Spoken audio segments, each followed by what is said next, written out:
La stratégie, elle vient après. C'est d'abord, tu t'exposes, tu as les feedbacks et ensuite, tu enrichis et puis après, tu repars sur du contenu.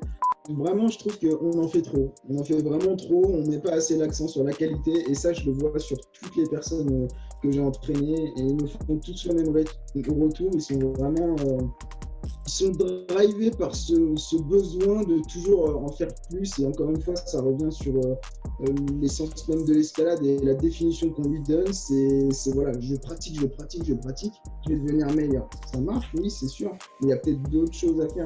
Et le problème, c'est qu'il ne parcourt jamais ce qui se passe derrière. Donc en fait, le corps, il est assez intelligent pour dire si jamais tu vas derrière, je vais compenser avec l'articulation qui est à côté. Et comme ça, tu auras mal. Évaluer que l'articulaire et penser que derrière, il va y avoir un transfert en termes de locomotion, pour moi, c'est pas suffisant.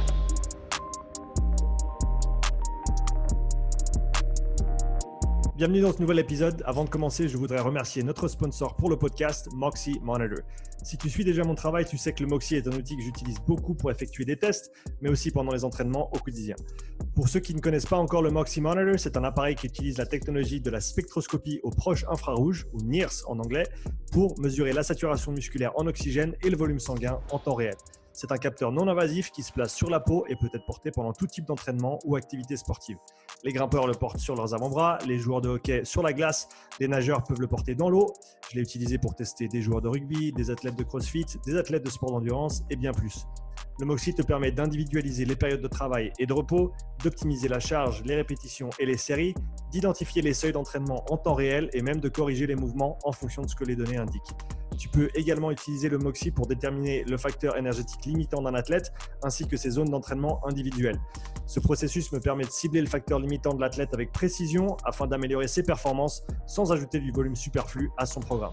Tu peux afficher et collecter les données sur une montre Garmin et tu peux également coupler le Moxy avec d'autres produits de testing physiologique tels que les systèmes VO2 Master, Pnoe et Cosmed VO2. Le Moxy est un produit que j'utilise depuis de nombreux mois avec beaucoup de succès et je le recommande vivement à tout coach, chercheur ou préparateur physique qui souhaite mieux comprendre et utiliser des données physiologiques dans le cadre de la santé, du fitness ou de la performance. Utilise le bon de réduction UPSIDE, UPSIDE pour un rabais de 5% sur moxymonitor.com/shop. Et maintenant, le podcast. Ok Rémi, on est sur le podcast, comment tu vas? Écoute, bien et toi? Écoute, ça va super bien. Comme je te le disais juste avant, ou comme tu me le disais, je t'ai pris un petit peu de cours. Je t'ai écrit hier, j'ai eu une annulation de dernière minute pour un enregistrement et du coup, je suis allé parcourir mon Insta et je me suis dit à qui j'aimerais bien parler.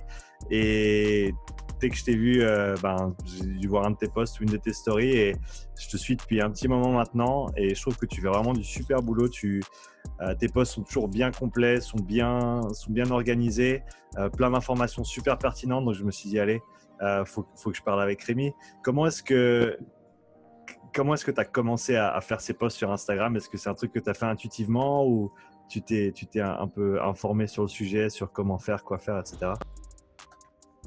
Ouais, alors, déjà, je te remercie de m'avoir sur le podcast parce que ça fait bizarre d'être le guest alors qu'avant, j'écoutais tous tes podcasts. Donc, déjà, ça fait plaisir.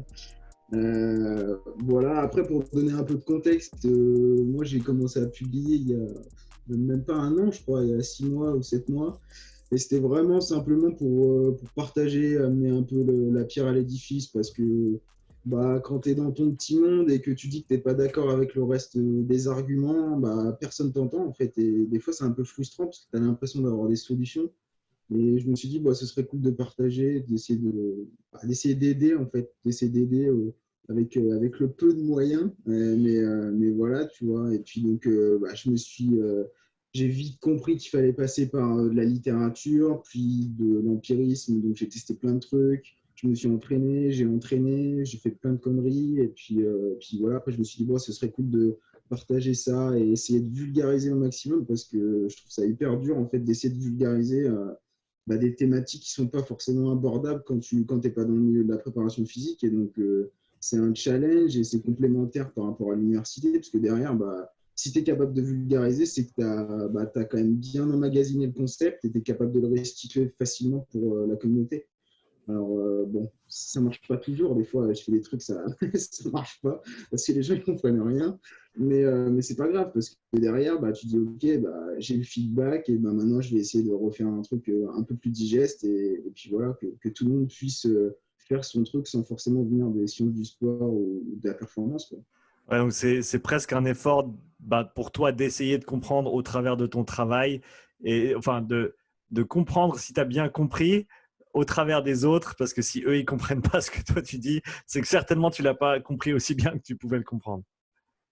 Ouais, c'est exactement ça, parce que assez facile quand tu es devant un prof à l'université, en master, de parler un peu plus technique, mais en fait, la réalité, c'est que quand tu veux travailler avec un autre type de public, et bah, si tu vulgarises pas, t'es rien, et le meilleur préparateur physique ou le meilleur réathlète, c'est celui qui arrive à partager des concepts, des gros principes, mais facilement pour que ce soit digeste pour la personne qui est en face de toi.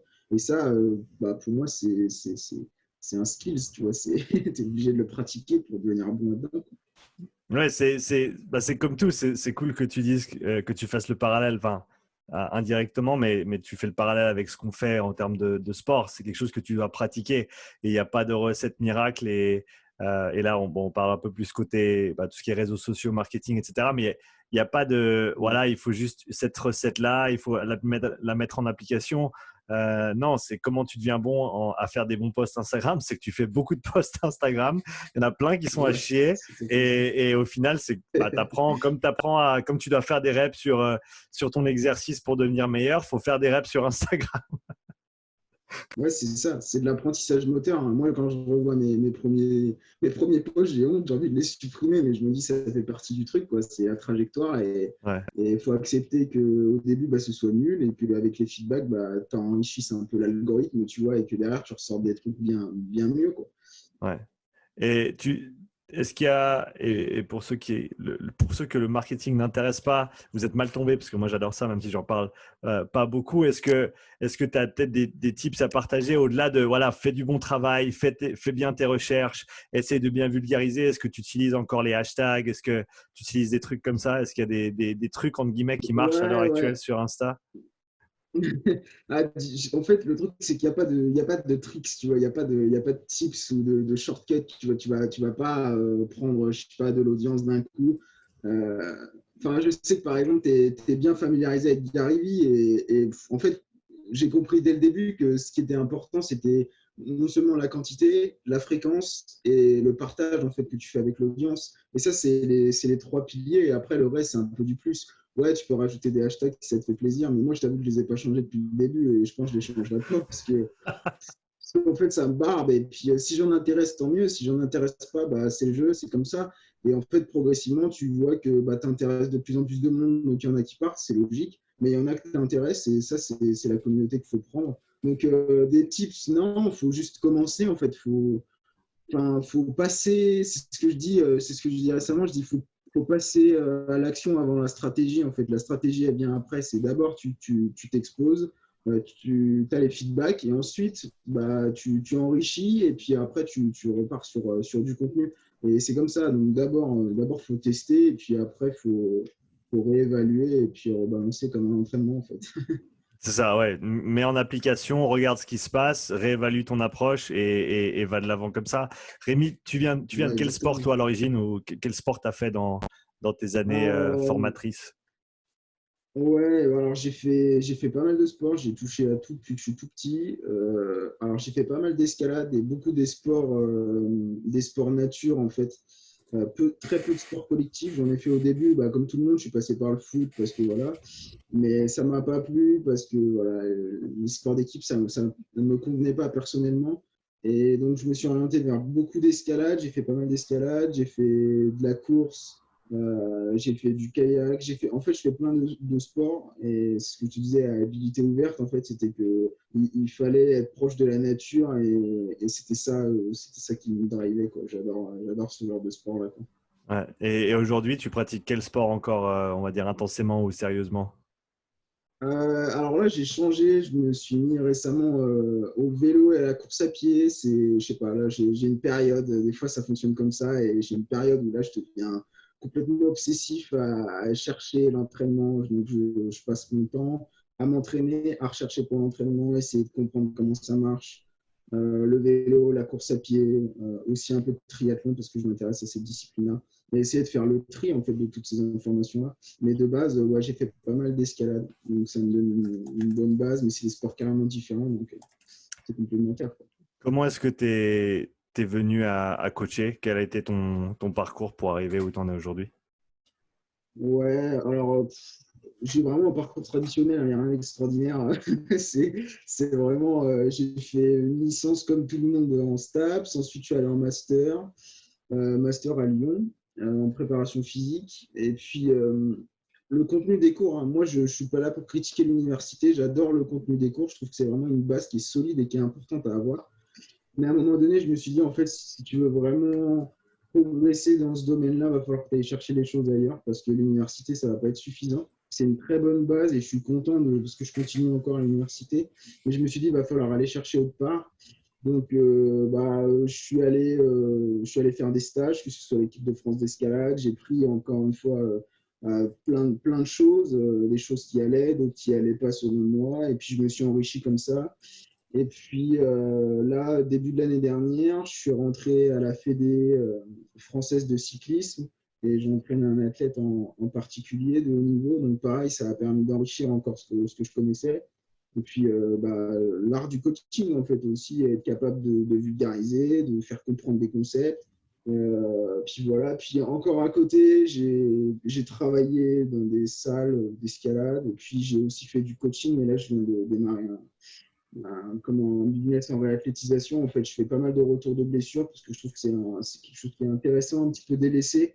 Et je trouve qu'il y a pas mal d'opportunités. J'aime bien amener du contenu sur le retour de blessures parce que je trouve que le contenu disponible, dans notre cercle, ça va parce qu'on a à peu près les mêmes personnes sur les réseaux sociaux et on a une bonne idée de ce que c'est un retour de blessure. Mais dans le schéma classique des personnes, c'est quand même des fois, il y a des limites et justement, donc là, je me suis intéressé à ça. Et donc là, je coach plusieurs personnes sur des retours de blessures diverses et variées. Depuis, tu étais toujours intéressé par toutes ces différentes avenues, toutes ces différentes disciplines. Est-ce que tu étais toujours aussi, entre guillemets, polyvalent ou est-ce que tu as commencé, on va dire, très dans une lignée et tu as commencé ensuite à éparpiller sans être péjoratif, bien sûr, à gauche et à droite? Ouais, ouais, ouais. Non, non, mais en fait, il faut le dire parce que je suis tellement polyvalent qu'en fait, je suis pas expert dans tous les sports. Mais par contre, j'ai un niveau qui est bien au-dessus de la moyenne et je suis bon dans le sport, mais je suis pas un expert. Et ça, évidemment, à un moment donné, si tu veux être expert dans un domaine, il faut y passer beaucoup de temps. Et moi, je suis plus du genre à essayer d'optimiser un peu tout et d'être bon dans tout plutôt que d'être expert dans l'un parce que je sais que je ne serai jamais sportif de haut niveau et que c'est la vie, c'est comme ça. Et je n'ai pas de mal à ça. Mais non, j'ai plutôt un peu touché à tout et voilà, essayer de compléter un peu mon bagage. Et puis, depuis que je suis petit, en fait, on m'a toujours dit de faire plein de sports pour voilà, enrichir le bagage de coordination, etc. Donc, non, non, j'ai jamais fait un focus spécialement sur un sport. Et Ouais. quand il en est du coaching, parce que tu travailles dans pas mal, ou tu as travaillé en tout cas dans pas mal de Ouais. disciplines différentes, de ce côté-là aussi, tu as toujours été polyvalent ou est-ce que tu pensais au début te spécialiser dans un truc et ensuite c'est parti de là? Ouais, alors j'ai tout de suite vu parce qu'en licence 3, j'avais fait un stage en équipe de France et j'ai tout de suite vu que si je me spécialisais dans un sport que j'adorais, parce qu'à l'époque, l'escalade, j'étais obsessif, je voulais faire que ça, euh, je me suis dit, si je fais ça, l'avenir dans la préparation physique, ça va être compliqué parce que même si tu travailles à haut niveau, bah, les conditions de travail, c'était pas forcément extraordinaire et moi, ça ne me plaisait pas et je me suis dit, bah, il y a pas 10 000 choix. Je dis soit je continue l'université, ce que j'ai fait, et je prends un penchant un peu plus recherche, ce que je suis en train de faire maintenant. Ou alors soit je m'éparpille dans les disciplines, je fais préparateur à physique dans une fédé, puis dans l'autre, puis ensuite je fais un peu de boulot. Mais ça me plaît pas trop en fait. Je n'ai pas trop envie de m'éparpiller. Alors oui, tu apprécies parce que tu travailles avec du public de haut niveau et j'adore ça, je trouve ça hyper enrichissant. Mais à choisir, je préfère quelque chose de plus stable et voilà quoi, travailler peut-être à côté avec un public plus lambda, mais je considère tout le monde comme un sportif de haut niveau à son niveau, mais je fais pas de distinction, mais voilà, je préfère ça me plaît plus en fait. Tu as parlé de ton passé dans l'escalade. À quel âge tu as commencé? Wow. Moi, j'ai commencé à grimper en extérieur, je sais pas, je dois avoir 6 ans, quoi, 5-6 ans. Ouais. Donc, Et c'était c'était pas dans ta extrêmement famille petit. ou c'était dans ta Ouais. communauté? Ouais, c'était dans ma famille en fait. Voilà, c'est ma famille. Ils m'ont quand même assez dissuadé de pas trop faire de sport collectif parce que moi j'ai un père qui a fait pas mal de football, mais voilà, il s'est dit ouais, il y a autre chose. Il y a autre chose. Va faire autre chose. Il y a des trucs qui sont aussi enrichissants. Ça va t'apprendre plein de choses. Et donc voilà. Après, ils m'ont toujours laissé le choix, mais j'ai touché très petit à plein de sports, notamment l'escalade. Et ouais, je sais pas, j'avais 6 ans. Et il y a un type d'escalade que tu affectionnes particulièrement ou que tu affectionnais particulièrement quand tu en faisais beaucoup? Ouais, je faisais de l'extérieur en fait. Je faisais beaucoup d'extérieur parce que ça m'apportait une adrénaline et quelque chose de différent en fait. Quand tu es exposé, c'est toi avec de l'incertitude dans l'environnement et c'est beaucoup de choses en fait.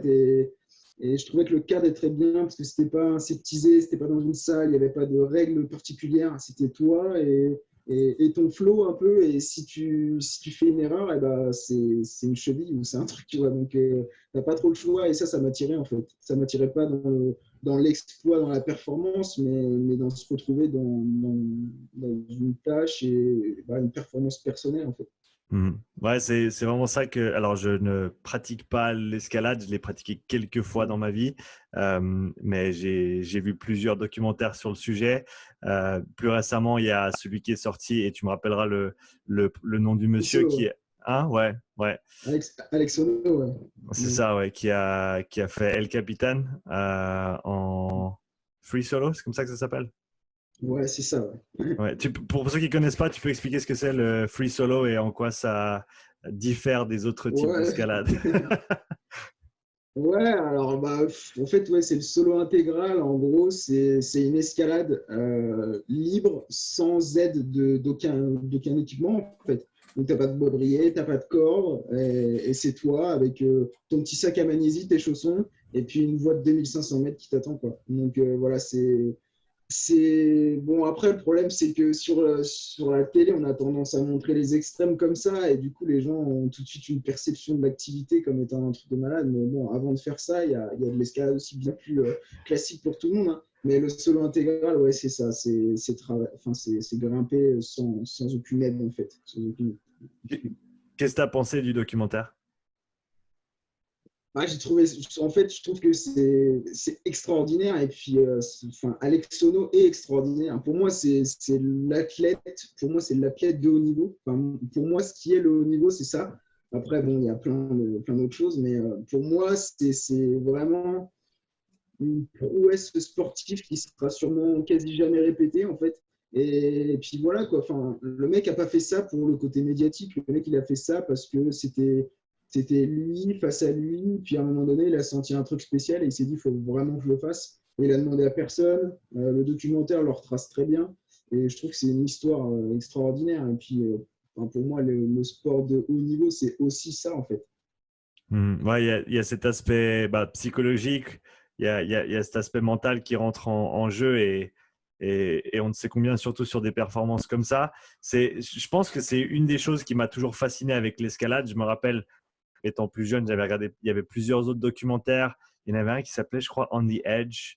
Je me rappelle d'un autre aussi où il y avait des grimpeurs, un grimpeur suisse notamment, qui essayait de faire le Cobra Crack, je crois que ça s'appelle. Je sais plus exactement, tu dois connaître, étant du monde de l'escalade. Tu arrives à me rappeler le nom exact de... Ouais, je me souviens plus du nom, mais je sais que en l'escalade du côté californien ou quoi, Ouais, il y a ouais. pas mal de documentaires qui ont été faits et c'est des escalades pareil extrêmes. Bon, après, on a tous l'image un peu des junkies et tout, des grimpeurs. C'est pas que comme ça. Il y en a pas mal, mais c'est pas que comme ça. Mais c'est vrai que ça donne une image de l'escalade qui est en partie vraie. Ouais. Mais c'est pas que ça, mais c'est vrai qu'il y a un peu des dingues. Mais je pense même pas que c'était le côté junkie qui m'avait vraiment attiré. C'était l'idée que voilà, le gars, il avait décidé qu'il allait faire cette voie. Et cette voie-là, en particulier, n'était pas dangereuse, entre guillemets, parce que c'était tu es à 2-3 mètres au-dessus du sol. C'est juste que les prises, elles sont incroyablement compliquées. Tu as un demi-doigt sur un petit bout de caillou et tu dois essayer de te tenir. Et juste la fortitude au niveau mental pour se dire, je vais m'entraîner toute l'année pour aller faire ce petit voyage, pour aller essayer de compléter cette voie. C'est une dédication qui est assez incroyable. Et comme tu l'as dit, il n'y a pas de grande médaille au bout. La majorité des gens s'en foutent. Et c'est vraiment juste arriver à faire quelque chose que toi, tu as envie de faire, quoi.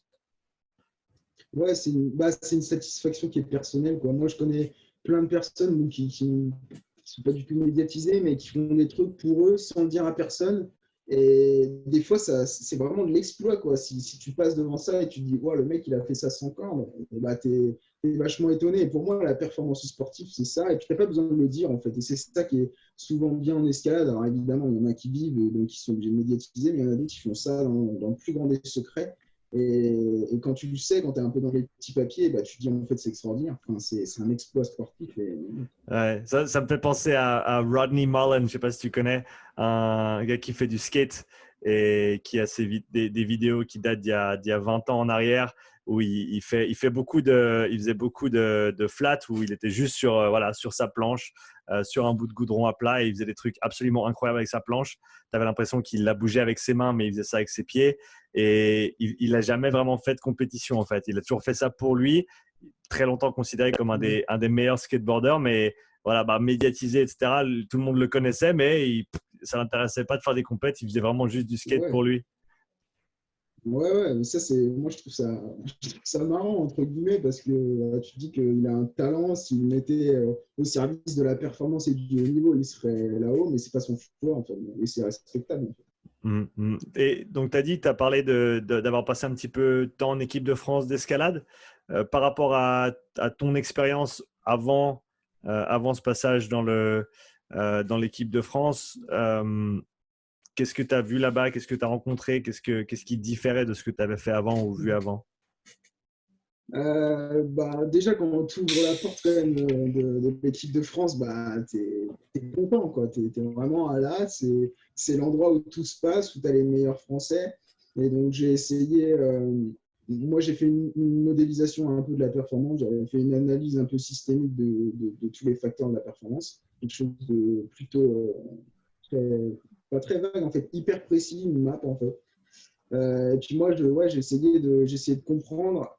J'en ai retiré plein de choses. Après, évidemment, il y a toujours des limitations dans l'organisation, dans la façon dont tout est fait, parce que en fait, on en revient à l'escalade comme elle est vécue par les anciens, c'est-à-dire il y a beaucoup d'autonomie. La préparation physique, c'est de l'empirisme pour la plupart des gens, pour la plupart des athlètes, donc c'est difficile de les remettre en question. Et là, d'ailleurs, c'est le problème pour tous les gens qui ont changé ce qui se passe dans la fédération parce que c'est difficile de changer un état d'esprit, surtout dans une discipline comme l'escalade, quoi. Donc, ce que j'ai vu, c'était surtout ça, assez éparpillé. Chacun avait son plan, chacun avait son entraîneur, chacun travaillait.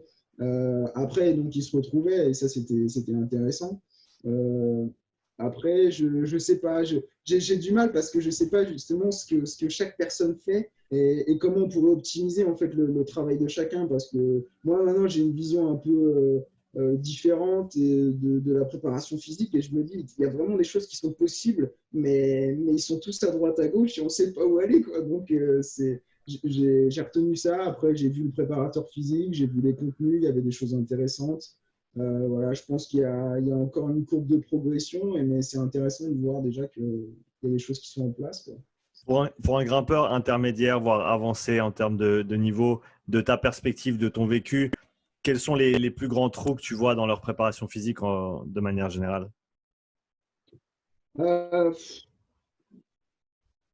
Alors, je ne sais pas trop. Après, ça dépend du niveau parce qu'on a tout le temps, enfin, on a des profils qui sont carrément différents. On a des gens, ils vont grimper, ils vont faire que de l'escalade. Et du coup, ils vont devenir hyper efficients en escalade. Mais ils vont passer voilà, 15 heures par semaine à grimper. Puis on en a d'autres, ils vont faire un peu de préparation physique, 3-4 heures. Ils vont grimper 3-4 heures là-dessus et puis ils vont avoir le même niveau. Euh, En général, les facteurs de la performance, quand même, pour l'escalade, c'est la force au niveau des fléchisseurs des doigts. On ne peut pas dire le contraire. En général, si tu te demandes ce facteur-là, si le facteur mental suit son cours, tu as une augmentation de la performance qui est quasi systématique. Il n'y a pas vraiment à chercher.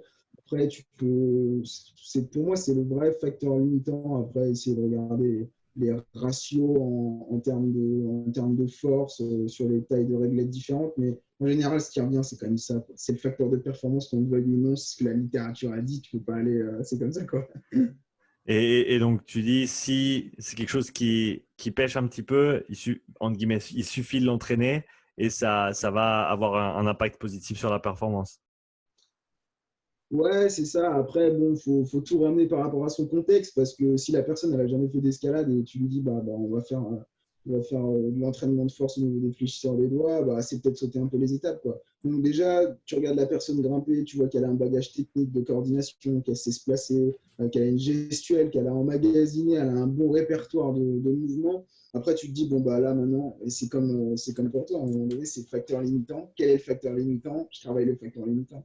Et puis, du coup, au lieu de grimper 15 heures, bah, tu vas peut-être grimper 7, tu vas rajouter 2 de muscu et puis tu vas augmenter ton niveau. C'est ça, en fait. À un moment donné, il faut être efficient. Et c'est vrai qu'en escalade, on a tendance à beaucoup pratiquer, ce qui est une bonne chose parce que voilà, quoi, la loi des 10 000 heures, quoi. Tu es obligé, si tu veux être expert, tu es obligé de pratiquer. Mais à un moment donné, ça, tu vois, ça va sur une courbe qui commence à être plate. Et à ce moment-là, bah, faut essayer de choper le facteur limitant et vraiment travailler dessus, quoi. Mhm. De tout ce que tu as appris jusqu'à maintenant et par rapport à ce que toi tu faisais quand toi tu faisais de l'escalade, quand tu pratiquais beaucoup, quelle partie de ta vision a changé le plus en termes de performance, d'escalade, des choses qui vont avoir un impact dessus, au-delà de, tu as parlé de la force des fléchisseurs de doigts, Ouais. au-delà de ça, qu'est-ce qui a changé le plus dans ta vision au cours des années? Ouf. Je sais pas, vraiment, je trouve qu'on en fait trop. On en fait vraiment trop. On met pas assez l'accent sur la qualité. Et ça, je le vois sur toutes les personnes que j'ai entraînées. Et ils me font tous le même retour. Ils sont vraiment ils sont drivés par ce besoin de toujours en faire plus. Et encore une fois, ça revient sur l'essence même de l'escalade et la définition qu'on lui donne. C'est voilà, je pratique, je vais devenir meilleur. Ça marche, oui, c'est sûr. Mais il y a peut-être d'autres choses à faire. Et progressivement, je m'aperçois qu'en fait, souvent en escalade, en tout cas, je trouve que la qualité va prendre le pas sur la quantité. Il faut en faire il faut en faire un, je ne dis pas le contraire. Mais si tu as une approche un peu plus précise de tes facteurs limitants, ça peut t'épargner du temps, de l'énergie, et puis en plus, prévenir les blessures parce que c'est quand même. J'ai pas envie de dire qu'une pratique elle est traumatisante, mais voilà quoi, des fois tu tu tiens ton poids de corps sur ta première phalange. Il y a quand même deux, trois risques que ça puisse faire mal. Donc, si je peux épargner du temps, améliorer la performance, bah, moi, je prends. Donc, je pense que c'est ça qui a vraiment changé, c'est de me dire, je peux atteindre le même objectif avec moins de temps en étant plus qualitatif. Quand tu parles de qualité, parce que j'ai un peu de peine à me rendre compte, n'étant pas pratiquant moi-même, qu'est-ce qui change quand tu vas dire à quelqu'un, il faut que tu sois plus qualitatif dans ton approche, il faut que tu fasses les choses mieux plutôt que d'en faire plus. De manière spécifique, qu'est-ce qui va changer dans ta façon d'approcher une voie ou un échauffement ou des choses comme ça? Ouais, bah, par exemple, un exemple simple, j'enlève et j'essaie de d'irradier de l'esprit de la personne l'idée même qu'un exercice de force doit être mené à l'échec. Ça, c'est la première des choses. Je dis, tu veux t'épargner un peu d'énergie, eh ben, garde en réserve 2-3 secondes sur tes suspensions, garde en réserve 2-3 répétitions. Et comme ça, tu vas garder, parce qu'en général, on fait de l'associé, tu vois, on fait de la préparation physique, puis ensuite on est mis sur le mur. Mais je dis, voilà, si tu gardes un peu de qualité, t'inquiète, on va progresser sur des semaines, des mésos, on va progresser, on va augmenter ça. Mais garde ta qualité parce que derrière, tu vas faire ta pratique. Tu vas faire vraiment ce dont tu veux être bon. Et pour ça, tu vois, tu peux pas aller à l'échec au début de ton entraînement et espérer que sur tes coordinations, ce soit bien après. Donc, ça, c'est vraiment la première chose. Je leur dis, bon, bah voilà, tu vas sur les protocoles de force, si tu fais 3 séries, ta dose minimale effective, tu vas réussir à progresser, mais tu ne vas pas être sur ton volume maximal auquel tu ne peux pas récupérer. Et du coup, bah là, la progression, elle prend place entre les deux, et derrière, je peux garder de la qualité sur l'entraînement en escalade. Mhm. Comment est-ce que tu intègres les concepts qui nous viennent du FRS ou du FRC? Comment est-ce que tu intègres ces concepts-là quand tu penses préparation physique pour un sport comme l'escalade? Ouais, alors ça a aussi changé du coup, ça c'est cool parce que ça a aussi changé mon approche, c'est parce que dans toutes les disciplines que je faisais et que j'essayais de coacher, que ce soit l'escalade, le kayak, on était vraiment sur des disciplines où il y avait un énorme degré d'incertitude et je ne savais jamais dans quelle position mon athlète allait se retrouver. En escalade, c'est ça le problème, c'est qu'il y a 4 athlètes et ils vont utiliser 4 techniques différentes pour 4 positions articulaires différentes. Et je me suis dit, bah, en fait, l'ancienne approche qui était de s'entraîner classiquement, faire des tractions lestées, faire des tractions à bras, c'est bien, mais est-ce que ça te prépare spécifiquement aux demandes de ton activité, sachant que ton activité, en fait, par nature, c'est de l'incertitude. Donc, je me suis dit, bah, en fait, on peut pas utiliser cette approche-là, cette approche un peu top-bottom, là, où genre, on va faire un mouvement, puis on va devenir efficient, on va charger le mouvement, on va surcharger, surcharger, surcharger. Et je me suis dit, non, en fait, cette approche-là, elle est bien, ce qu'on nous donne d'ailleurs à l'université, je trouve ça intéressant. Mais il y a l'autre approche bottom-up où tu te dis, bon, bah, on va entraîner finalement ce qui me permet de progresser dans mon environnement, donc principalement mon articulaire.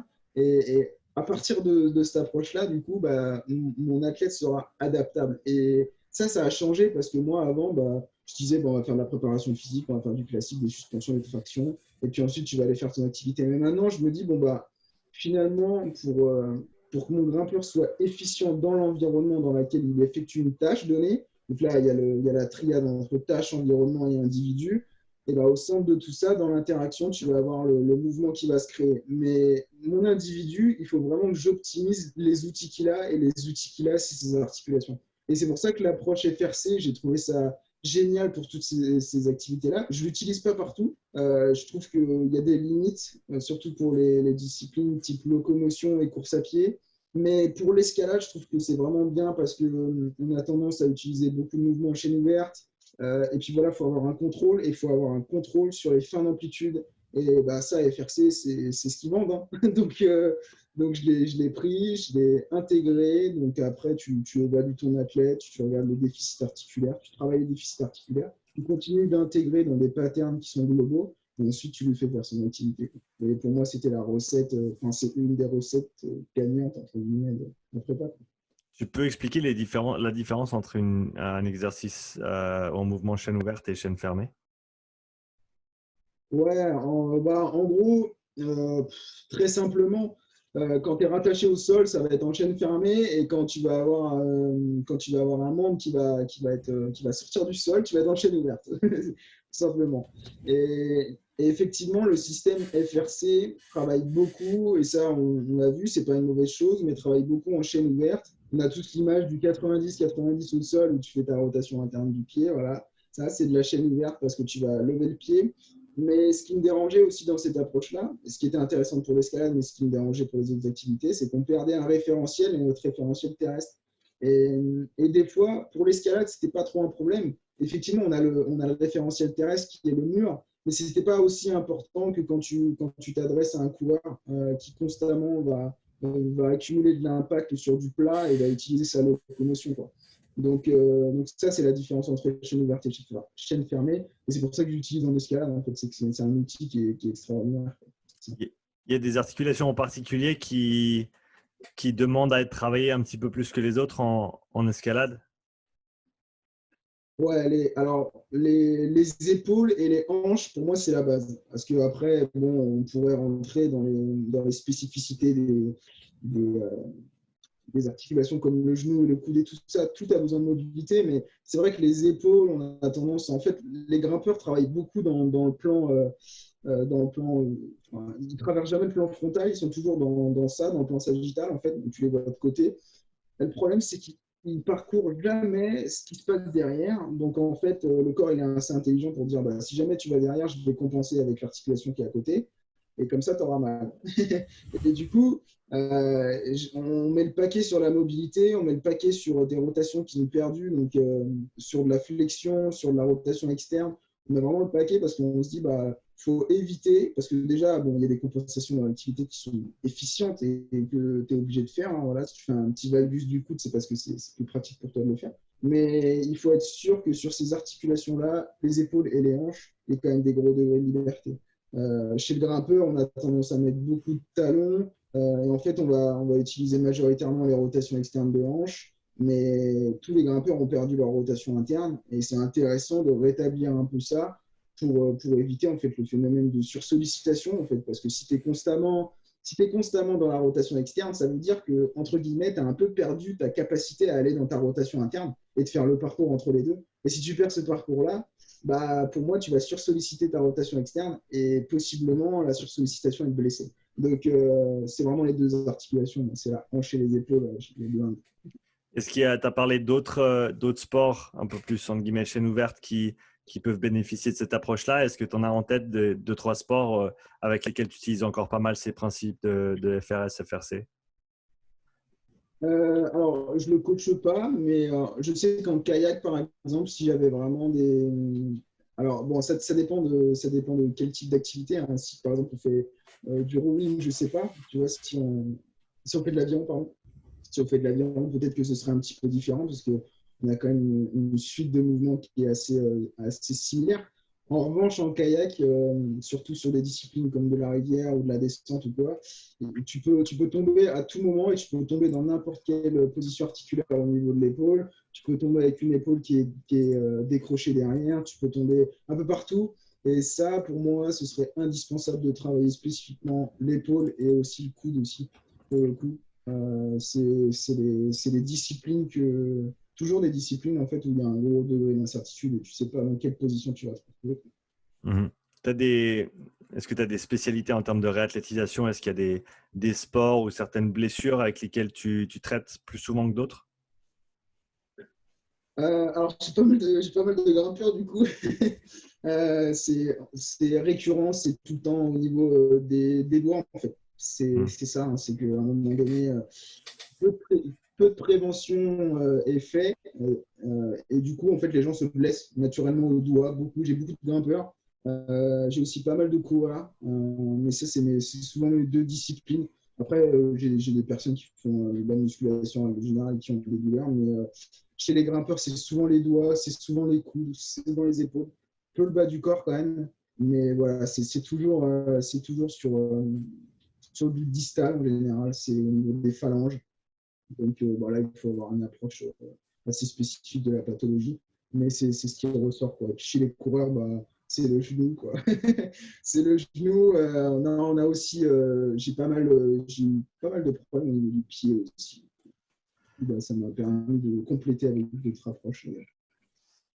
Au niveau du coude, quand tu parles des grimpeurs, qu'est-ce qui est le plus prépondérant pardon, comme blessure et comment est-ce que tu t'approches ça? Ouais, bah en fait, on a des tendinopathies en général en médial ou en latéral. Donc, tennis elbow, golfeur elbow, on les connaît. Euh, Comment tu les approches? Bah, en fait, il y a deux façons d'approcher. Enfin, non, il y a plusieurs, mais déjà, c'est la charge d'entraînement qui dicte en général. Hein. C'est que si tu as une blessure, c'est que tu as sursollicité ton tissu. C'est qu'à un moment donné, la charge qui est rentrée dans le tissu, elle était un peu supérieure à la capacité, quoi. Donc, ça, déjà, c'est la première des choses. Je regarde, je dis, bon, bah, est-ce que tu es tolérant? Est-ce que tu as une capacité? En général, les grimpeurs, ils ont quand même une bonne capacité. Donc, je me dis, bon, là, il y a peut-être un problème autre part. Et souvent, dès que je regarde en proximal et je regarde ce que l'épaule fait, je vois que là, il y a quand même des problèmes en termes de contrôle, en termes de force. Et bah, du coup, pour moi, les problèmes du coude, et ça, j'avais vu ça quelque part, c'était un peu un divorce entre le poignet et l'épaule, tu vois. Hmm. Donc, je règle pas mal. En fait, je blinde les rotations au niveau de l'épaule. Je continue à augmenter la capacité du tissu. Donc, je fais du travail en prise neutre avec halter. Je fais des travaux de flexion, d'extension, ça dépend des pathologies au niveau des coudes. Et puis voilà, je travaille aussi les rotations vraiment extrêmes au niveau de l'épaule. Parce que, en fait, ce qui se passe, c'est que chez le grimpeur, quand tu es vraiment sur une rotation qui est extrême au niveau de l'épaule, tu vas avoir un valgus du coude, au même titre que pour le membre inférieur avec le genou, tu vas avoir un valgus du coude qui est finalement naturel pour la grimpe parce que tu vas l'utiliser quand tu peines et ça va augmenter à mort les contraintes sur le coude. Donc, il faut que j'ai quand même du contrôle dans ces positions-là si je veux éviter que le coude prenne cher. Donc, c'est vraiment mon axe de travail. Je blinde la capacité et je travaille l'épaule. Est-ce qu'il y a des idées reçues auxquelles tu dois faire face encore beaucoup en termes la raison pour laquelle quelqu'un se blesse en escalade ou la nature des blessures et la façon de les aborder? Alors, la façon de les aborder, hein, c'est tous les jours. Enfin, j'ai vraiment beaucoup de messages parce que le problème, c'est que quand tu tapes ta pathologie avec escalade, tu tombes sur les derniers articles de 1990, tu vois, et les articles disent tous la même chose. Tu t'arrêtes, tu en as trop fait, il faut que tu glaces, il faut que tu ailles chez ton médecin. Alors, le problème, c'est que déjà, si tu vas chez ton médecin, c'est ce qu'il va te donner en général. Enfin, ça dépend, je schématise, je suis un peu titilleux, mais le problème, c'est qu'on a encore trop d'idées reçues sur les tendinopathies, sur les lésions myoaponébrotiques. On a vraiment encore des idées sur. On a l'impression que notre tissu est faible et qu'il va casser si jamais tu fais une bêtise, mais la réalité, c'est que si tu as une blessure de sursollicitation, elle était déjà présente avant que tu aies les symptômes. C'est-à-dire que quand tu as entendu ton claque ou tu as commencé à avoir des douleurs, probablement ton tissu il était déjà lésé depuis un bon bout de temps. Mais c'est que maintenant que tu t'en aperçois, et du coup, en fait, le truc, c'est que tu es assez pragmatique, tu regardes, et puis tu augmentes la capacité de ton tissu, puis tu gères les symptômes, et progressivement, tu varies entre les deux. Mais c'est ça, en fait, c'est pas plus compliqué que ça, et les gens veulent toujours essayer de trouver des raccourcis et tout. Mais il n'y en a pas, en fait. Il n'y en a pas. Si tu veux revenir dans ton activité, il va falloir, principe de spécificité, il va falloir travailler tes tissus pour qu'ils soient aptes à contrôler les contraintes de ton environnement, donc augmenter la capacité du tissu, quoi, tout simplement. Et quand tu as parlé de tendinopathie, si je me trompe pas, là, et je suis pas physio, je suis pas médecin, donc prenez tout ça avec, pour ce que c'est, mais j'avais entendu en tout cas que la façon de gérer le retour au sport et le retour à l'activité avec une tendinopathie n'était pas la même que sur un autre type de blessure, surtout du point de vue de la gestion de la douleur. Est-ce que c'est quelque chose sur lequel tu pourrais t'exprimer? Comment est-ce que tu gères la douleur au travers d'une tendinopathie? Et est-ce que c'est quelque chose qui va toujours être présent? Est-ce que c'est quelque chose qu'il faut éviter? Est-ce il faut la fuir ou est-ce qu'il faut faire avec dans une certaine mesure? Ouais, ouais. Alors, c'est vrai que les travaux sur les tendinopathies, c'est hyper riche. Il y a beaucoup de data, il y a beaucoup de littérature. Et c'est intéressant parce qu'il y a des choses quand même similaires qui remontent. Il y a les travaux de Gilles Cook et Bonnie Rio, Kisberg, ça c'est des auteurs qui ont vraiment travaillé sur cette tolérance, cette capacité du tendon. Et en fait, dans tous les cas, on sait que sur une tendinopathie qui serait un peu plus dégénérative, de sursollicitation, on va avoir une tendance à avoir des symptômes et à exprimer des symptômes. Et donc après, bon, les symptômes, c'est vaste, hein, les douleurs, c'est vaste, on sait que c'est multifactoriel, qu'on ne peut pas tout gérer. Mais en tout cas, ce qu'on sait, c'est qu'à un moment donné, il faut utiliser la douleur comme feedback et pas comme menace. Et ça, c'est ce que j'essaie de partager. C'est qu'à un moment donné, peut-être que si tu as mal sur un seuil d'environ 3 sur 10, avec une capacité X, mais que, je ne sais pas, 3-4 semaines après, on garde le même seuil de douleur, mais par contre, on est à X plus 10 en capacité, et là, il y a un truc qui me dit que si jamais on retourne sur le X de départ, on ne va plus avoir de symptômes. Et ça c'est puissant parce que derrière, déjà, ça donne de la perspective à la personne avec qui tu travailles en réhab. Tu lui dis, bon, voilà, je vais t'amener là, et tu verras quand on reviendra sur les charges qu'on a mis le jour 1, tu n'auras plus mal. Et ça, c'est une super motivation. Et oui, la littérature nous montre que si tu travailles avec des symptômes, tant que c'est tolérable et tant que, en général, il donne la règle des 24 heures sur les travaux de Cook, si 24 heures après, tu sens que tes symptômes sont redescendus à un état basal, tu peux être certain que la charge, tu l'as tolérée, tu l'as assimilée et que du coup, tu peux continuer sur ta trajectoire. En revanche, si 24 heures après, tu vas avoir des symptômes qui vont être dérisoires, là, il faut que tu fasses quelque chose sur ta charge. Mais la douleur, ce n'est pas une mauvaise chose. La douleur, c'est vraiment un feedback. Puis voilà, il y a plein de choses que tu ne maîtrises pas. Des fois, tu as mal. La dernière fois, j'avais une fille en réhab qui a eu un jet lag et qui a changé de pays. Et en fait, elle ne s'est pas entraînée, elle a eu super mal, quoi. Et je lui dis, mais ne te prends pas la tête, il y a des choses que tu ne maîtrises pas. Prends le temps, garde en ligne de mire le programme de réhab et ça va se tasser, ça va se tasser. Mais non, dans le cas d'une tendinopathie, faut vraiment travailler avec les symptômes et puis l'utiliser comme feedback. C'est hyper important. Est-ce qu'il y a quelque chose dans la structure du tendon en lui-même qui le différencie grandement d'un tissu musculaire, par exemple, et donc qui nécessite une approche qui est différente? Ouais, alors moi, j'évite de différencier les pathologies maintenant. Je, je considère en fait que tout vient d'une cellule qui est souche, tu vois, tout vient d'un fibroblaste qui a été ensuite différencié. Mais finalement, le stimuli mécanique, que ce soit pour les os avec la loi de Wolff, que ce soit pour les ligaments et les tissus conjonctifs avec la loi de Davis, que ce soit. Enfin bref, il y a plein de lois qui sont physiques qui te disent que le tissu réagit à un stimuli qui est mécanique et il s'adapte positivement ou négativement en fonction si c'était sur la courbe de Gauss, au milieu, à droite ou à gauche. Tu vois. Donc à partir de là, tu peux dire que toute stimulation mécanique est positive si jamais tu arrives à bien gérer son intensité. Et Hmm. donc, toutes les pathologies, pour moi, elles doivent passer par cette stimulation-là qui doit être contrôlée. Mais je ne différencie pas une blessure ou une contusion musculaire avec une tendinopathie ou quelque chose de dégénératif. Et c'est pour ça que je n'ai pas trop l'accent sur le diagnostic parce que je trouve que les personnes ont peur. Alors évidemment, si tu as une fracture ouverte, on va faire un diagnostic, c'est pas la question, c'est sûr. Mais voilà, quand tu es sur des pathologies qui sont chroniques, le problème des spécialistes, et je ne les mets pas tous dans une case, il y en a qui sont très compétents, mais c'est qu'en général, ils te disent, bah, là, c'est pas bon, quoi. Là, c'est pas bon. Et du coup, c'est un peu une décision qui est fatale. Et moi, j'aime pas trop. Je préfère travailler avec le point de départ qu'on me donne. Moi, de toute façon, je sais que tu ne veux pas te faire opérer. Donc, on oublie cette option-là. Par contre, je vais essayer d'améliorer la fonction au maximum en diminuant les symptômes au minimum. Donc, diminuer les symptômes, augmenter la fonction. Et puis, bah, toutes tes activités que tu souhaites faire, il faut qu'elles soient entre les deux. Donc Hmm. c'est ça, et je différencie plus trop en fait, à part les pathologies osseuses où j'ai tendance aussi à regarder sur le côté un peu nutritionnel et tout. Mais sinon, j'essaie de pas trop différencier en fait. J'ai tout le temps la même approche. Je te dis. Tu as parlé des soucis osseux et de la nutrition. En quoi la Ouais, nutrition a une importance par rapport à notre structure osseuse? ouais. Alors, je dis pas que certains comme suppléments, hein, on va rentrer dans le vif du sujet. J'espère que Vassili va m'écouter.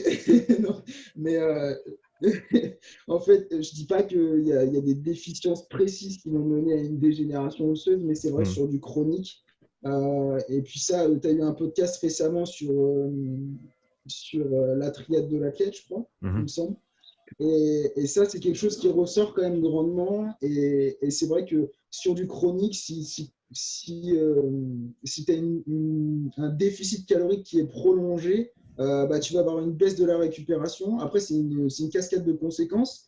Mais le problème, c'est que peut-être que ta fracture de fatigue ou ta fracture osseuse, bah, peut-être que de base, ce n'était pas forcément un problème de tolérance, c'était juste que tu Hmm. ne récupérais pas de la charge que tu te donnais. Et donc là, il faut regarder, et c'est pour ça que l'approche multifactoriel de la prévention, c'est hyper important. Et il faut regarder un peu autre part. Alors, c'est pas mon boulot. Moi, je suis pas un spécialiste de ça, de la nutrition, même si je me suis formé. Mais des fois, c'est bien d'essayer de comprendre un peu le contexte de la personne et de se dire, bah, peut-être que là, en fait, il y a un déficit et il faudrait peut-être que je le gère un peu mieux. Bah, peut-être que je lui explique que la répartition des macronutriments et la balance énergétique globale, c'est quand même important Hmm. pour ça. Quoi. Donc, faut aussi voir ailleurs. Et ça retombe beaucoup au niveau osseux quand même. À chaque fois que je vois une fracture de fatigue, je dis que, à mon avis, c'est que la personne ne digère pas bien sa charge d'entraînement et Hmm. c'est un problème de récupération plus de tolérance qu'autre chose. Quoi. Hmm. Ok, super intéressant. Et si on parle maintenant réattelé en course à pied, tu as parlé du genou qui est assez souvent touché, des pieds. Qu'est-ce que tu Ouais. vois comme type de blessure le plus souvent et comment est-ce que tu abordes celle-ci? Alors, j'ai pas mal de problèmes au niveau de la bandyliotibiale, le TFL. J'ai eu pas mal de coureurs dans cette situation-là. Donc ça, c'est assez récurrent. Tendon patellaire, pas trop, parce que nous, on fait de la course. Enfin, moi, j'ai pas mal de personnes qui font de la course à pied. Et en général, les tendinopathies patellaires, c'est pas trop le problème. C'est souvent chez les personnes qui font beaucoup de sauts en hauteur ou quoi, beaucoup sur des composantes très verticales. Moi, j'ai beaucoup de TFL. J'ai aussi pas mal de problèmes au pied. J'ai eu un tibial postérieur. J'ai eu des problèmes sur le creux poplité aussi. Mais c'est tout le temps. En fait, tu regardes, ce que tu observes, c'est en général quasi à peu près la même chose dans les dynamiques et dans la façon dont la personne bouge. Donc, pareil, en général, les déficits, c'est un peu les mêmes. La façon dont j'approche la blessure, c'est un peu les mêmes. Quoique, j'utilise pas forcément la même approche. Tu vois, pour l'escalade, j'utiliserais FRC. Après, pour la course à pied, j'ai un petit peu changé, mon point de vue là-dessus, quoi. Et dans quel sens tu l'as changé? Qu'est-ce que tu utilises comme approche maintenant pour ce type de réathlé? Ouais, bah, en fait, j'utilise toujours FRC. Je trouve qu'il y a vraiment il y a de la valeur dans l'évaluation articulaire qu'ils font et Hmm. je l'utilise toujours. Sauf que la course à pied, c'est quand même une discipline où la locomotion, bah, c'est la base. Et peu importe ce qu'on dit, et quand tu t'intéresses vraiment à la littérature, la locomotion, il y a quand même des patterns qui sont assez similaires dans la façon dont tu cours. Tout le monde va attaquer en supination et va finir avec un toe-off au niveau du gros orteil. C'est comme ça. Tout le monde a une pronation au niveau du pied et une rotation interne du fémur. C'est comme ça. Tu peux pas dissocier les deux. Et du coup, évaluer que l'articulaire et penser que derrière, il va y avoir un transfert en termes de locomotion, pour moi, c'est pas suffisant. Alors, je l'utilise, mais je n'utilise pas que ça. Enfin, j'ai passé récemment la course de Gary Ward sur le pied et sur Lower Body Biomechanics, là. Et j'ai trouvé ça ultra riche parce que c'est carrément aux antipodes de FRC. Hmm. Parce que là, ils sont en train de te parler d'un mouvement relatif entre les deux continuums de la rotation interne, rotation externe, la supination, la pronation et le parcours entre les deux. Pat Davidson aussi parlait des stratégies d'yielding et d'overcoming chez le coureur. Et moi, ça me passionne parce que je me dis, en fait, la solution, elle ne se trouve pas seulement que dans l'articulaire. À un moment donné, il court et voilà, c'est de la cinétique, donc c'est un mouvement. Et donc, le mouvement, il faut le prendre en compte. Donc, je ne dis pas qu'il faut évaluer au FMS, mais je dis qu'il y a quand même de la valeur à utiliser le running gait et regarder comment la personne effectue son activité, quoi. Récemment, j'ai eu une fille aussi qui faisait du vélo et j'ai regardé le bike fit. J'ai regardé le bike fit, j'ai regardé le travelling de la patella et je me donne une vision globale parce que si seulement tu fais de l'articulaire et que tu sais pas comment la personne évolue dans son activité, pour moi, tu ne peux pas résoudre le problème, quoi. Donc je regarde plein d'indicateurs et j'essaie de me faire une idée sur, sur la pathologie de la personne, quoi. Et du coup, sur un genou, sur un pied, si tu n'utilises pas autant le FRC qu'on va dire que sur le haut du corps, quels autres outils tu vas mettre en application, bien sûr selon les différents contextes, pour aider ces personnes à se remettre en jambes. Du coup, c'est un bon mot qu'on peut utiliser et retourner à leur sport de prédilection.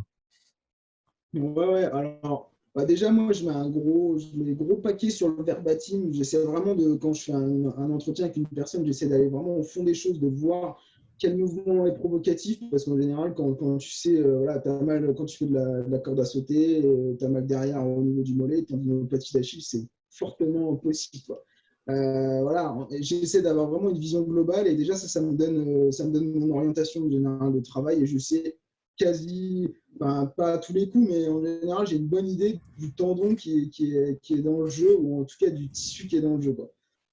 Ensuite, après, j'utilise pas mal les mouvements relatifs. En fait, j'essaie de regarder comment le pied, j'ai mis un gros focus récemment sur le pied, mais comment le pied bouge dans l'espace, dans les trois plans de l'espace. Est-ce que tu as perdu en fait un côté du continuum qui te permet. Et le problème, c'est qu'après, tu sursollicites dans l'autre côté.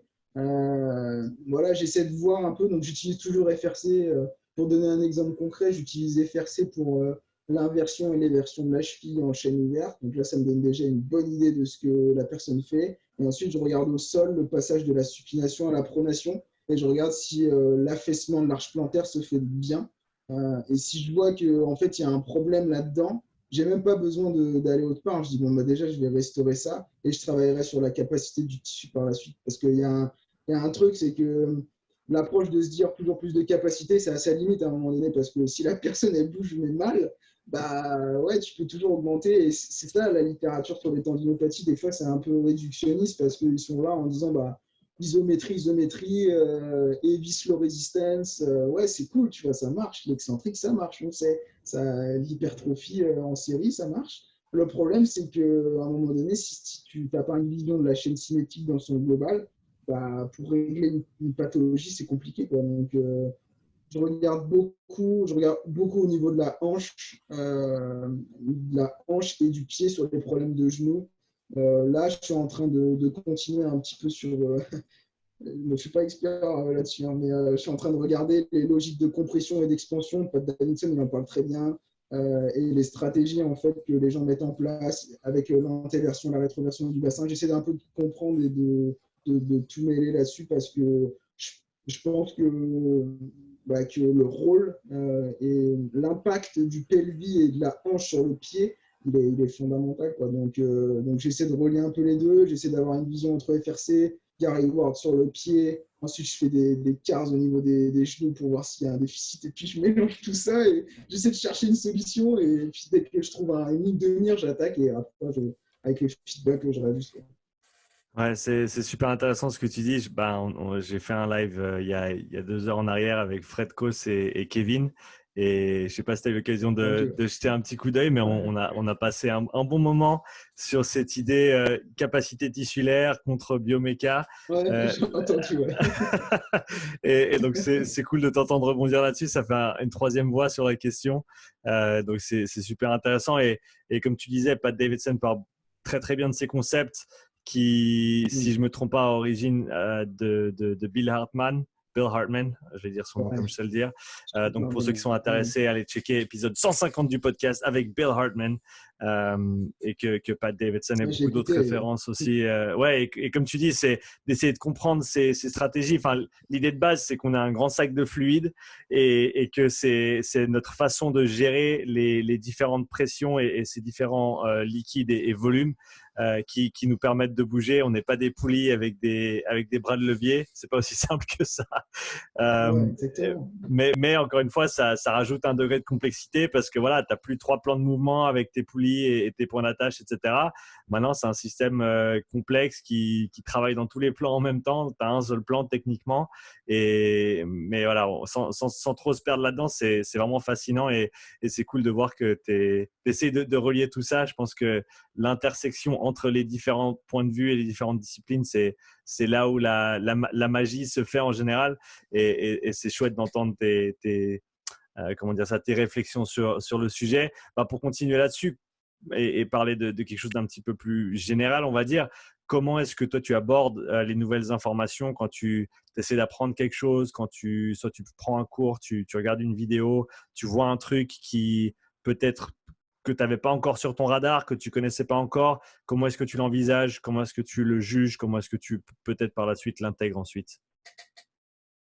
Ouais, alors, ça c'est vaste parce que j'accumule beaucoup d'infos. Tu vois, là j'ai écouté le dernier avec Bill Hartman que tu as fait et j'ai trouvé fantastique parce que je le suivais déjà. Je trouve qu'il est sous-coté, moi, sur les réseaux, surtout sur YouTube. Absolument, Mais c'est vrai que absolument. c'est assez complexe et faut être échauffé quand tu Il vas y a, sur un de ces podcasts parce il y a que des prérequis. On parle de prérequis pour faire certains mouvements au niveau FRC, etc. ah Il ouais. y a des prérequis si tu veux aller écouter Bill Hartman.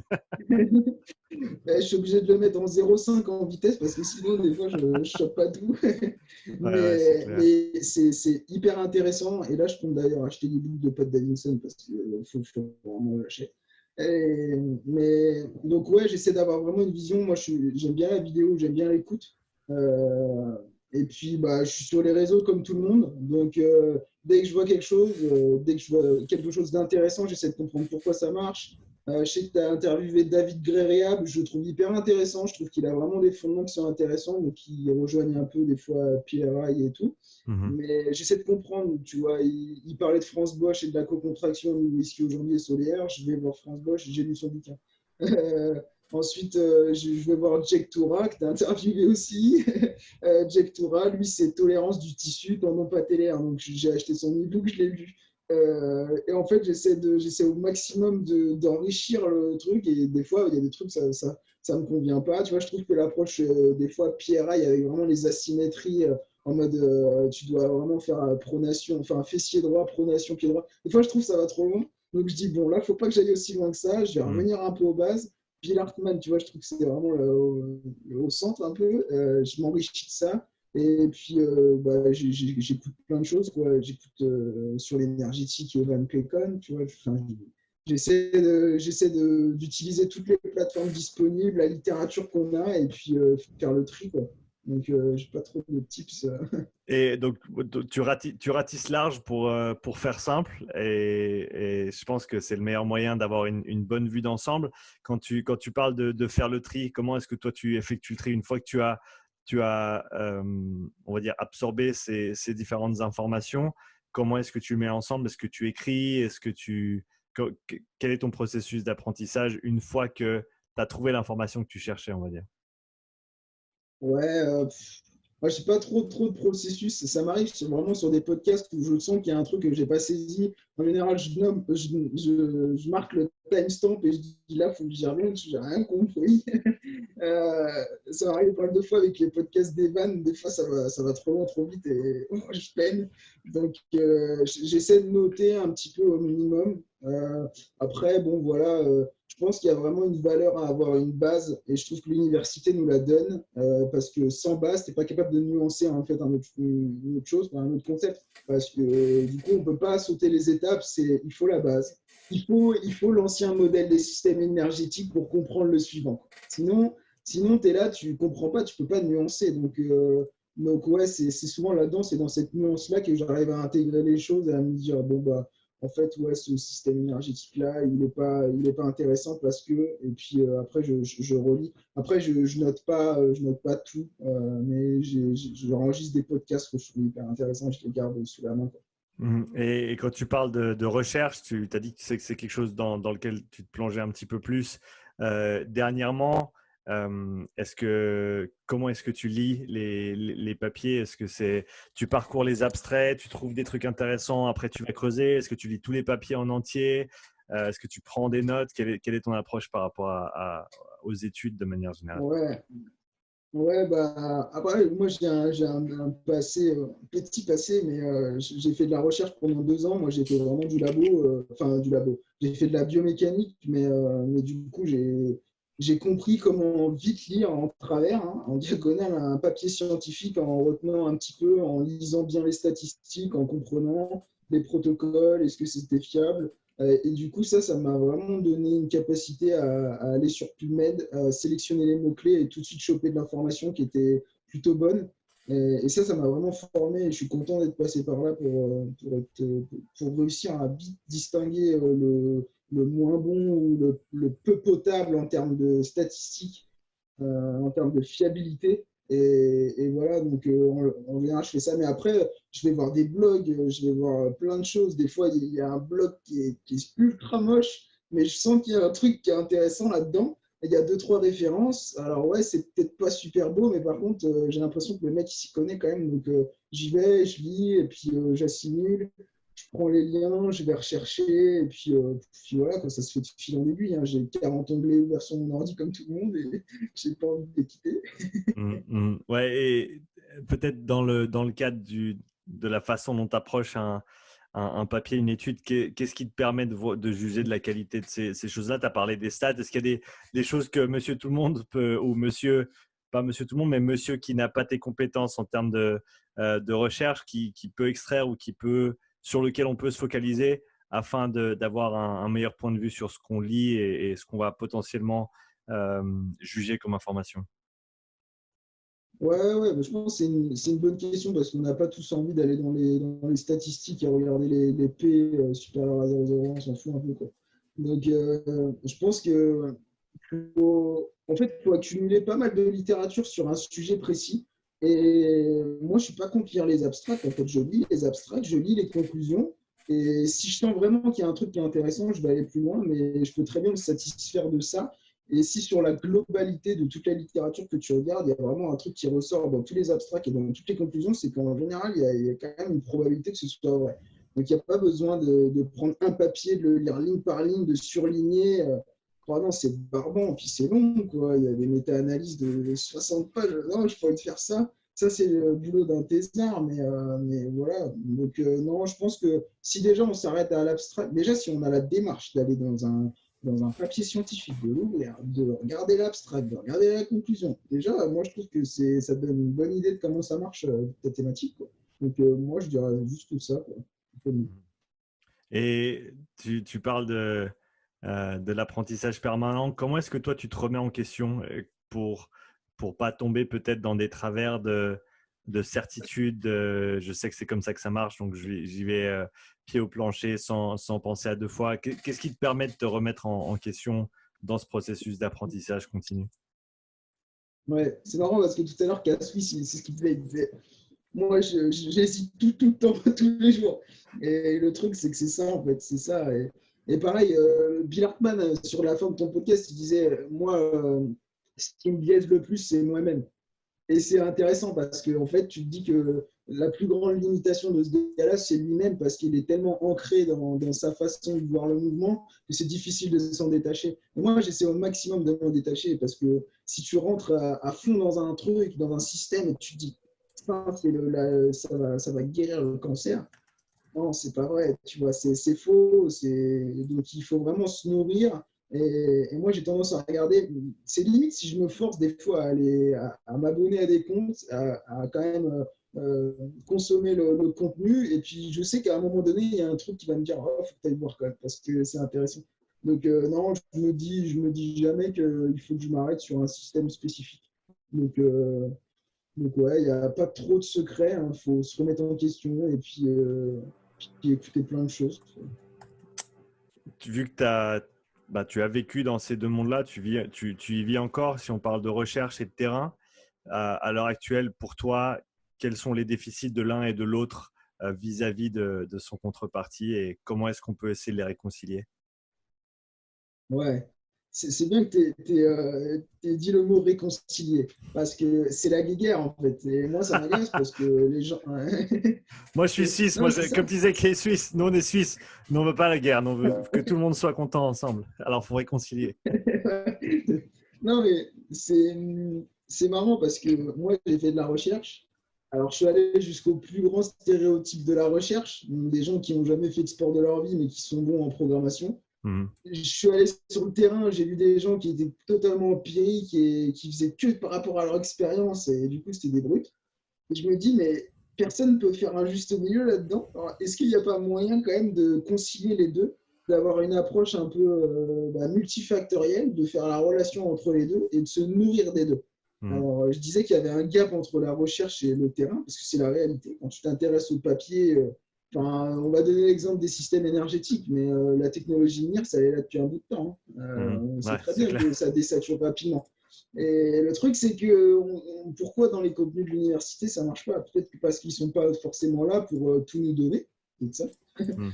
Mais voilà, je trouve qu'il y a un gap qui est réel, mais l'un ne peut pas faire son cours sans l'autre. Tu vois, tu peux pas faire que du terrain et te dire, bah, on va faire que du terrain en empirique sans jamais avoir de concept. Mais à l'inverse, c'est pas possible non plus. Donc, je pense qu'il faut concilier les deux, accepter que finalement la recherche elle a un peu de retard parce que voilà, et les gens ils testent des choses avant même que ça aille dans les labos. Mais voilà, c'est ce que tu fais d'ailleurs, hein, et ça je trouve ça hyper bien. Mais c'est vrai il y a un gap. Je discutais il n'y a pas longtemps avec le labo de Chambéry sur. Ils ont dit ouais, en énergétique sur le ski, on connaît tout. On connaît tout, on a fait le lactate et tout, on connaît tout. J'étais là en mode, mais ils n'ont même pas relié la trajectoire avec un outil comme le MOXIE pour voir les trends au niveau de l'oxymétrie sur le masse médial. Sachant que le ski, c'est une discipline où la fatigue, elle est hyper localisée. Enfin, j'étais là en mode, what? Non. Donc, il y a un gap, il y a un gap, il y a une différence, il faut l'accepter, il faut se nourrir des deux. Et puis voilà, c'est ça qui fait la richesse des deux. Il ne faut pas s'enfermer dans l'un.